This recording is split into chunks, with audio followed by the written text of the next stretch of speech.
میں پلوامہ میں رہتا ہوں sir. Pulwama has been in news for good and bad reasons in last many years. اور پلوامہ اٹیک کے بعد انفارچونیٹلی ایک ٹیبو اسٹیبلش کیا گیا ہمارے ضلع کے خلاف. اس پلوامہ ضلع کو وائلنس سے, اس افیکٹ سے نکالنے کے لیے ڈیولپمنٹ کا ایک اہم رول ہے sir. Since we are discussing industry and development and perhaps کیونکہ انڈسٹری اور ڈیولپمنٹ کی بات ہو رہی ہے, پچھلے 5 سالوں میں 5 اگست کے بعد جو فیصلہ جو 5 اگست کو ہوا, one of the biggest reason for justifying 5 August was کہ ڈیولپمنٹ ہوگی, وکاس آئے گا اور انڈسٹریلائزیشن ہوگی اور بہت زیادہ انویسٹمنٹ ہوگی. حقیقت یہ ہے سر, ڈپٹی چیف منسٹر صاحب کو میں بولتا ہوں 50% ڈفرینس ہے اور کم انویسٹمنٹ ہوئی ہے جب سے انڈسٹریلائزیشن کی یہاں پہ بات ہوئی ہے. کوئی انویسٹمنٹ لارج اسکیل پہ ہوئی نہیں ہے. There is a larger concern in Jammu and Kashmir in the name of industrialisation and development کہ ہمارے ریسورسز کو, زمین کو, پانی کو, پتھر کو, کنکر کو, سینڈ کو, it has been put on sale. There is a feeling is in Jammu. اور جموں میں جب توی کی بات ہوتی ہے, جو لوٹ مچا جموں میں, کشمیر میں بھی لوگوں کا یہ خدشہ ہے کہ ہماری زمین کو سیل پہ ڈالا گیا ہے.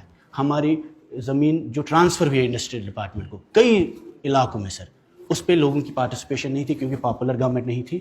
ان سب چیزوں پہ, اور جو میجر ڈیولپمنٹ پروجیکٹس اس وقت کشمیر میں ہو رہے ہیں, چاہے لینڈ ایکوزیشن کے مسئلے ہو, انڈسٹریلائزیشن کے مسئلے ہو, اس میں انوائرمنٹ کلیئرنسز یا انوائرمنٹ اسسمنٹس نہیں ہوئی ہے. ان سارے پروجیکٹس میں sir there is a huge concern in people that this development is going to bring a large scale devastation and destruction. ایک ویٹ لینڈس افیکٹ ہو رہے ہیں, اس کے بعد جو فلورا فانا پہ اثر پڑتا ہے. تو ان سب چیزوں پہ تھوڑا بہت انڈسٹریل ڈپارٹمنٹ, کیونکہ پہلے سرکار نہیں تھی اب سرکار ہے, کہیں نہ کہیں ان چیزوں کو ریویو کرنے کی ضرورت ہے. جب ہم یہ کہتے ہیں مین اسٹریمنگ, ڈیولپمنٹ, نیشنلزم, یہ سختی سے نہیں ہو سکتا. تو پلوامہ میں ایئر فورس کا سب سے بڑا اسٹیشن ہے سر.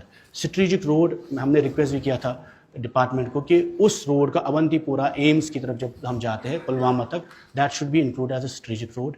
اور پلوامہ سے شری نگر محض 30 کلومیٹر ہے سر. روڈ کی خستہ حالت ہے, اس کی وائڈننگ ہونی چاہیے.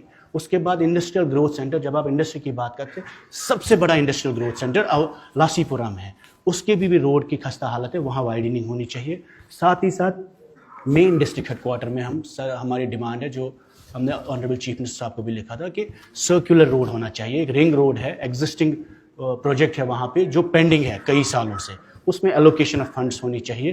تو یہ ہمارے کچھ کنسرن ڈیولپمنٹ کے حساب سے, کیونکہ لیبر اور امپلائمنٹ بھی, اور آپ نے انڈسٹری کی بات کی ہے, انڈسٹری کے حوالے سے سر ہمارے کچھ کنسرن ہیں, جن میں سنس جیسے سبھی لوگوں نے یہاں پہ کہا کہ ای ٹینڈرنگ ہو رہی ہے, ہمارے ٹھیکیدار دے آر ناٹ کمپیٹنٹ, کے وائلنس کی وجہ سے وہ ای ٹینڈرنگ میں کمپیٹ ہی نہیں کر پاتے ہیں. اس میں بھی گورنمنٹ کو کہیں نہ کہیں کمپیشنیٹ ویو لینا چاہیے کہ یہاں کے لوگ کہ کانٹریکٹس میں کمپیٹ کر سکے, اس کے ساتھ ساتھ ان کو زمین مل سکے. اور کچھ اسکیم جیسے ہم نے وائی ایس ایل کے لیے سر پہلے بھی کہا کہ ای ڈی آئی کے تھرو جو وائی ایس ایل اسکیم تھی اس کو ریوائیو کرنا چاہیے, تاکہ اگر نوکریاں نہیں ملی تو اسٹارٹ اپس میں تھوڑا بہت سپورٹ ملنا چاہیے. شکریہ.